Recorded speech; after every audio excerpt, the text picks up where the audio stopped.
ہے پھر اس پر جم جائے. ان پر فرشتوں کا نزول ہوتا ہے. نہ کوئی غم کرو نہ خوف، خوشیاں مناؤ جنت کی جس کا تم سے وعدہ کیا گیا تھا. اللہ کی ربوبیت پر اطمینان جب انسان کو ہو جاتا، میرا رب اللہ ہے، ربی اللہ، انسان کے لیے نہ کوئی کھٹکا، نہ کوئی خطرہ، نہ کوئی خوف، نہ کوئی حزن. جو کچھ ہو رہا ہے کس کے اذن سے ہو رہا ہے؟ اللہ کے اذن سے. اللہ کے اذن کے بغیر پتا تک نہیں ہلتا. یہ کوئی اندھا بہرا مادہ نہیں ہے جس سے مجھے کوئی خوف ہو. اندھا بھینسا چلا آ رہا ہو اس سے تو ڈرنے کا ہر انسان کو ڈرنا چاہیے، نہ معلوم کس کو ٹکر مار دے. لیکن نہیں، اس کائنات کو چلانے والا ایک سمیع و بصیر خدا ہے.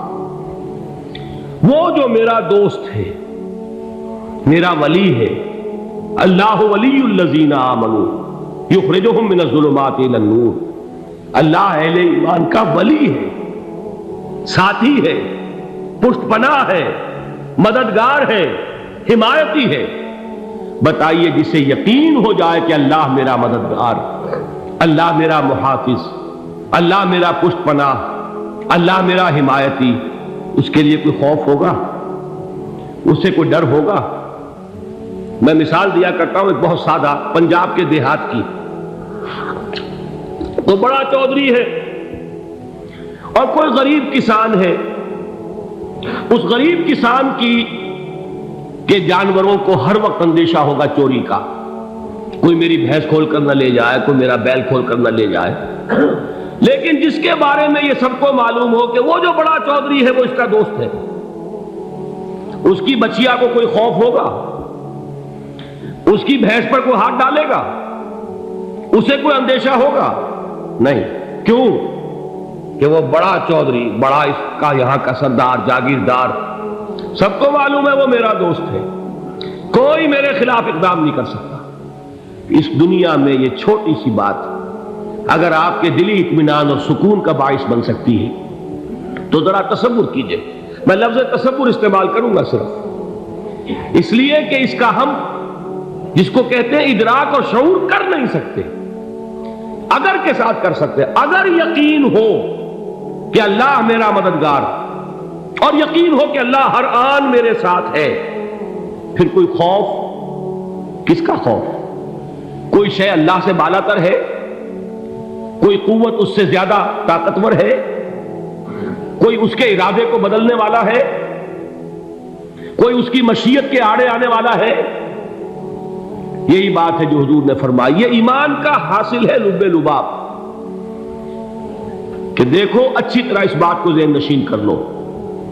اگر تمام انسان مل کر تمہیں کوئی نقصان پہنچانا چاہے نہیں پہنچا سکتے مگر جو کچھ اللہ نے لکھ دیا ہو، اور تمام انسان مل کر تمہیں کوئی نفع پہنچانا چاہے نہیں پہنچا سکتے مگر وہ شے جو اللہ نے طے کر دی. آپ پھر میں کہوں گا ذرا تاریخ کیجئے، اسے فرض کیجئے، اسے سوچئے. اگر اس حدیث پر ہمارا دل ٹھکا ہوا ہو تو کسی سے ڈر ہوگا؟ یہ مجھے نقصان نہ پہنچا دے، یہ میری رپورٹ خراب نہ کر دے، یہ میری انکریمنٹ نہ رکوا دے، یہ میرا یہ نہ بگاڑ دے، یہ میرے یہ نقصان نہ پہنچا دے. اس کا ڈر، اس کا ڈر، اس کا خوف، اس کی خوشامد، اس کے لیے جا کر طرح طرح سے اپنی عزت نفس کو ذلیل کروانا اس کے سامنے. یہ سب کچھ کیوں کرتا ہے انسان؟ جب سمجھتا ہے کہ اس کے ہاتھ میں میرا کوئی نفع ہے، اس کے ہاتھ میں میرے لیے کوئی ضرر ہے، یہ مجھے کوئی غضب پہنچا سکتا ہے، یہ مجھے کوئی نقصان پہنچا سکتا ہے، یہ میرا کوئی کام بنا سکتا ہے، یہ میری کوئی ضرورت پوری کر سکتا ہے. اسی کا نام شرک ہے. جہاں آپ نے یہ سمجھا کہ غیر اللہ کے اندر کوئی طاقت موجود ہے وہی شرک ہے. بتوں سے تجھ کو امیدیں، خدا سے نو امیدی، مجھے بتا تو صحیح اور کافری کیا ہے. شرک تو یہ ہے. جس پر بھی تمہیں یہ خیال ہے، کلمہ ہے یہ کلمہ سوم، لا حول ولا قوت الا باللہ. ذرا اس پر دل کو کبھی اگر آپ تصور کریں، پھر فرض کریں، دل ٹھک جائے اس پر، کوئی طاقت نہیں. یہی بات تھی جو شیخ عبد القادر جیلانی رحمۃ اللہ علیہ نے اپنی وصیت میں اپنے بچے سے کہی. 11ویں دینے والے ہیں، لیکن حضرت شیخ عبد القادر جیلانی کی وصیت اور تعلیمات کو کتنے لوگ ہیں تم جانتے ہو؟ یہ جن مقامات تک پہنچے ہیں وہ کس چیز کی بدولت پہنچے؟ انہوں نے جو پیغام دیا وہ کیا تھا؟ اے میرے بچے، جس طریقے سے قرآن مجید میں حضرت لقمان کی نصیحتیں جو ہے نقل کر دی گئی ہیں، میں یہ عرض کروں گا بالفرض اگر قرآن حضرت عبد القادر جیلانی کے بعد نازل ہوا ہوتا تو شیخ عبد القادر کی یہ نصیحتیں بھی قرآن میں درج ہوتی. اتنی اونچی نصیحتیں ہیں. اے میرے بچے، اس حقیقت کو ذہن نشین کر لے، لا فاعل فی الحقیقت ولا مؤثر الا اللہ. اس کائنات میں نہ کوئی فاعل حقیقی ہے نہ مؤثر حقیقی ہے سوائے اللہ. کسی شے میں کوئی تاثیر نہیں اگر اللہ نہ چاہے. آگ جلا نہیں سکتی اگر اللہ نہ چاہے. پانی ڈبو نہیں سکتا اگر اللہ نہ چاہے. زہر ہلاک نہیں کر سکتا اگر اللہ نہ چاہے. کوئی چیز فائدہ نہیں پہنچا سکتی اگر اللہ نہ چاہے. تو در در پہ کیوں سر جھکاتے ہو؟ در در پر کیوں جبیں سائی کرتے ہو؟ سب کے سامنے کیوں ہاتھ پھیلاتے ہو؟ ایک اللہ سے مانگو، ایک اللہ کے سامنے زمین پر اپنی جبین رکھو. لا فاعل فی الحقیقت ولا مؤثر الا اللہ. نظر آتا ہے ہمیں کہ پانی پیاس بجھا دیتا ہے.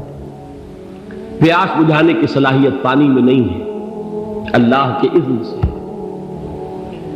کھانا بھوک مٹا دیتا ہے. بھوک مٹانے کی صلاحیت کھانے میں نہیں ہے، اذن رب میں. دیکھیے یہی یقین تھا. حضرت موسیٰ علیہ السلام کا واقعہ یاد کیجئے. سامنے سمندر آ گیا ہے، قوم دیکھتی ہے پیچھے کہ گرد و غبار کا طوفان. معلوم ہوا کہ فرعون اپنے لشکر سمیت آ گیا. لشکر جب چلتا تھا تیز رفتاری کے ساتھ تو گرد و غبار کا جو طوفان اٹھتا تھا اس کا تصور کیجیے. اور لمحہ بلمحہ وہ قریب آ رہا ہے. پوری قوم نے کیا کہا؟ اے موسیٰ انا لمدرکون، اے موسیٰ ہم کو پکڑے گئے. قرآن مجید میں تو یہاں وہ باتیں نہیں لکھی ہیں، لیکن تورات میں یہ درج ہے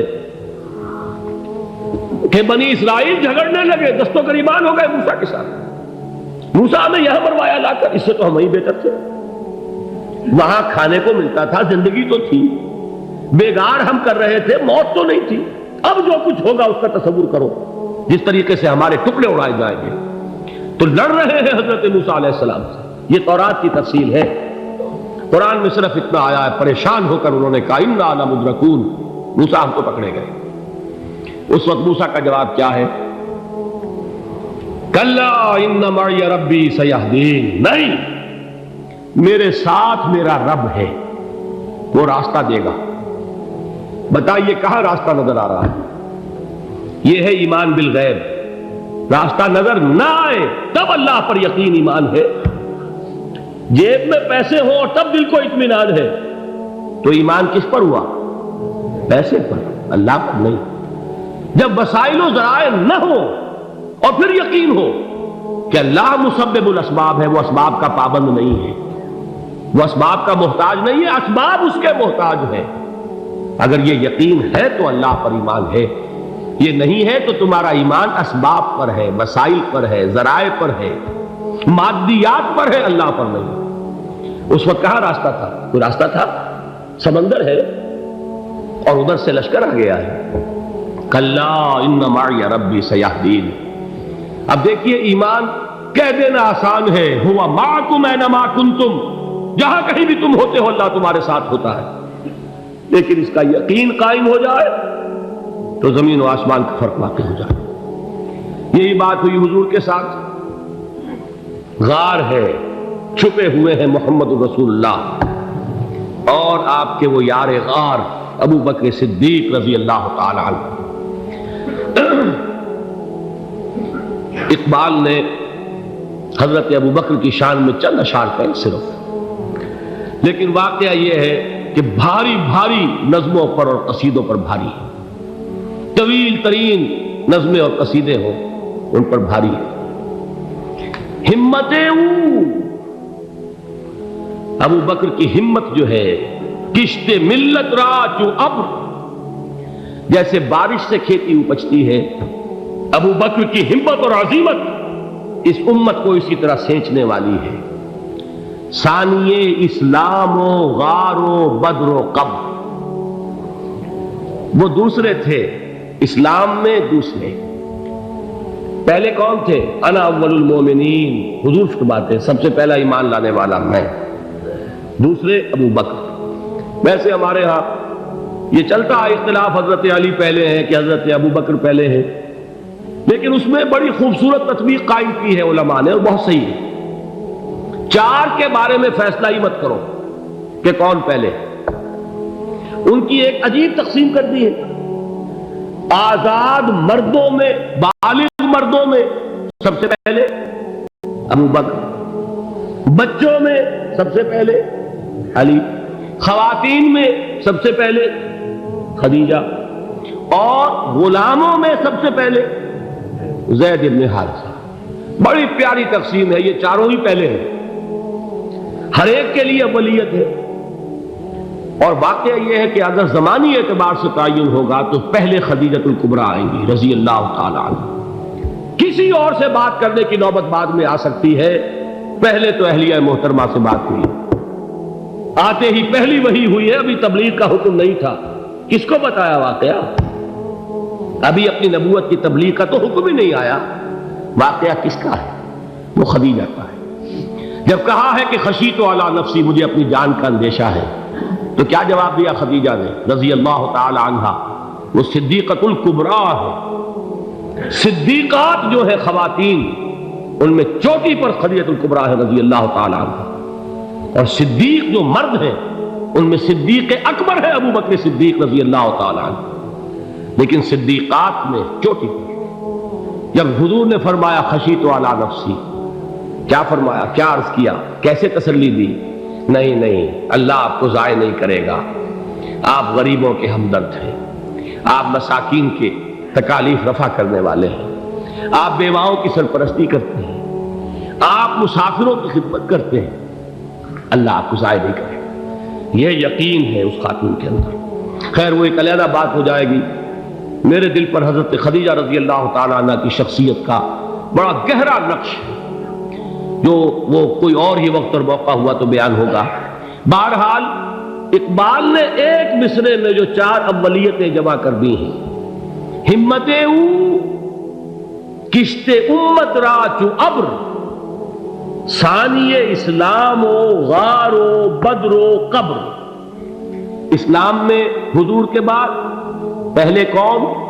ابو بکر۔ غار میں حضور کے ساتھ کون؟ ابو بکر۔ بدر کی رات اللہ کا رسول سرب سجود، وہ جھاڑ، وہ گھاس پھوس کی جو جھوپڑی بنائی گئی تھی، اور وہاں تلوار ننگی لے کر پہرا دینے والا کون؟ ابو بکر۔ اور اس حجرہ عائشہ میں محمد کے بعد سب سے پہلے دفن ہونے والا کون؟ ابو بکر رضی اللہ تعالی عنہ صلی اللہ علیہ وسلم۔ وہ جو معاملہ میں سنا رہا تھا غار ثور کا، حضرت ابو بکر بھی حضور کے خیال سے لرز گئے ہیں۔ آپ کو یاد ہوگا کہ جا کر پہلے تمام جتنے سوراخ تھے انہیں بند کیا ہے، ایک سوراخ رہ گیا تھا جس کو بند کرنے کے لیے کوئی کپڑا نہیں تھا، وہاں اپنی ایڑی رکھی ہے، تب کہا ہے حضور سے تشریف لائیے، اور اپنے زانو پر حضور کو لٹایا ہے، اور وہاں کسی موذی جانور نے کاٹا ہے، حضور کی آنکھ لگ گئی تھی، اس وقت اس بل کے اندر جو بھی بچھو ہے کیا ہے واللہ عالم، اس نے کاٹا ہے، اس کی تکلیف کی وجہ سے ابو بکر کی آنکھوں سے آنسو ٹپک گئے، حضور کے چہرے مبارک پر پڑے ہیں، تو حضور جاگے ہیں، معاملہ کیا ہے؟ ایڑی نہیں ہٹائی وہاں سے، مبادا وہ جانور وہاں سے نکل کر محمد الرسول اللہ کو کوئی گزن پہنچا دے، ابو بکر کی ایڑی ہے، جس طرح چاہے کھا لے، ختم کر دے، جان نکل جائے تب کوئی آنچ آئے، محمد پر تو آئے، لیکن جیتے جی نہیں۔ وہ ہے ابو بکر۔ حضور کے خیال سے اس وقت حضور نے پھر اپنا لعاب دہن لگایا ہے، اور اس سے پھر آپ کی تکلیف ختم ہوئی۔ جیسے خیبر میں حضرت علی کی آنکھ دکھ رہی تھی، اس کو جو شفا حاصل ہوئی ہے وہ بھی حضور کے لعاب دہن سے ہوئی۔ تو بہرحال اس وقت انہوں نے کہا ہے کہ اے نبی یا رسول اللہ، اگر اس وقت ان میں سے کسی نے غیر ارادی طور پر بھی اپنے قدموں کی طرف جھانک لیا تو پکڑے جائیں گے۔ کیا جواب تھا اللہ کے رسول کا؟ لا تحزن ان اللہ معنا، اللہ ہمارے ساتھ ہے، کیوں گھبراتے ہو ابو بکر؟ یہ ہے ایمان باللہ،